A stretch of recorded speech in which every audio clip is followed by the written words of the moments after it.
रुक जा। अगर तुम्हारी जिंदगी में मुश्किलें ज्यादा हो गई हैं और तुम्हारा दिल सब्र करते करते थक गया है, तो ये बात जरूर सुन लो। कभी कभी इंसान सोचता है कि आखिर इतनी आजमाइश क्यों आ रही है, मैं ही क्यों इतने दर्द से गुजर रहा हूं, कब तक इंतजार करना होगा, कब तक अपने आंसुओं को छुपाना होगा। लेकिन याद रखो, अल्लाह किसी मुश्किल को बेमकसद नहीं भेजता।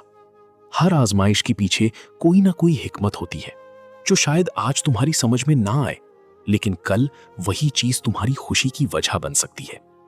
सब्र का मतलब ये नहीं कि तुम्हें दर्द महसूस नहीं होगा। सब्र का मतलब ये है कि दर्द के बावजूद तुम अल्लाह का दामन नहीं छोड़ते। जब तुम टूट कर भी अल्लाह को पुकारते हो, जब आंसुओं के बावजूद सजदे में गिरते हो, तो यकीन रखो, अल्लाह तुम्हारे हर लम्हे को देख रहा होता है। दुनिया शायद तुम्हारे इंतजार को ना समझे, लोग शायद तुम्हारे दर्द को ना महसूस करें, लेकिन अल्लाह तुम्हारी हर कोशिश और हर आंसू का हिसाब रखता है। कभी कभी हम सिर्फ अपनी मुश्किल देखते हैं, लेकिन अल्लाह उस रहमत को देख रहा होता है जो उस मुश्किल के बाद आने वाली होती है।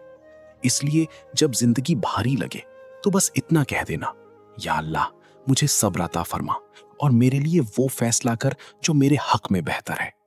यकीन रखो, जो बंदा अल्लाह के लिए सब्र करता है, अल्लाह उसके लिए ऐसे रास्ते खोलता है जहां उसका गुमान भी नहीं होता। आज अगर तुम्हारा वक्त मुश्किल है, तो याद रखो कि मुश्किल वक्त हमेशा नहीं रहता, लेकिन अल्लाह की रहमत हमेशा रहती है। बस थोड़ा और सब्र कर लो, थोड़ा और यकीन मजबूत कर लो, क्योंकि तुम्हारा रब तुम्हारी मेहनत, तुम्हारा दर्द और तुम्हारा इंतजार सब देख रहा है। अल्लाह तुम्हें हर आजमाइश में कामयाबी दे और तुम्हारे दिल को सुकून अता फरमाए। अपनी दुआओं में याद रखना। जज़ाकल्लाह खैर।